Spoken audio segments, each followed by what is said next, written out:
Hello everyone. இன்றைக்கி நம்ம buyers remorse அப்படிங்கிற இடியம் பார்க்க போகிறோம். பையர்ஸ் ரிமோர்ஸ் அப்படின்னா என்னென்னு பார்த்தீங்கன்னா, நம்ம கடைக்கு ஏதாவது போயிருப்போம், அங்கே ஏதாவது ஒரு பொருள் நமக்கு ரொம்ப பிடிச்சிருக்கும். அது நமக்கு தேவையில்லாததாகவே இருந்தாலும், ரொம்ப விலை உயர்ந்ததாகவே இருந்தாலும், நமக்கு பிடிச்சிருக்கு அப்படின்ற ஒரே காரணத்தினால நம்ம அந்த பொருளை வாங்கியிருப்போம். அந்த பொருளை வாங்கிட்டு அப்புறம் இது தேவையில்லாமல் வாங்கிட்டோமோ, இது தேவையில்லாமல் இதுக்கு ரொம்ப ஸ்பெண்ட் பண்ணிட்டோமோ அப்படின்னு நினச்சி நம்ம ஃபீல் பண்ணுவோம் இல்லையா? இதுக்கு தான் பையர்ஸ் ரிமோர்ஸ் அப்படின்னு பேர்.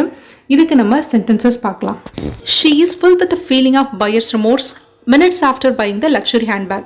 அவங்க அந்த விலை உயர்ந்த ஹேண்ட்பேக்கை வாங்கின ஒரு சில நிமிஷங்கள்லேயே இதுக்கு நம்ம தேவையில்லாமல் பணம் செலவழிச்சிட்டோமோ இல்லை தேவையில்லாமல் வாங்கிட்டோமோ அப்படின்னு நினச்சி வருத்தப்பட ஆரம்பிச்சிட்டாங்க. Next one, buyers remorse hits me heart whenever I look at the expensive watch. அந்த விலை உயர்ந்த வாட்ச் பார்க்கும் பொழுதெல்லாம் இதுக்கு நம்ம தேவையில்லாமல் பணம் செலவழிச்சிட்டோமோ அப்படின்னு நினச்சி நான் வருத்தப்படுவேன், அப்படி இல்லைனா கில்ட்டியாக ஃபீல் பண்ணுவேன் அப்படின்னு அர்த்தம். That's it for today. Thanks for வாட்சிங் அண்ட் டூ சப்ஸ்கிரைப்.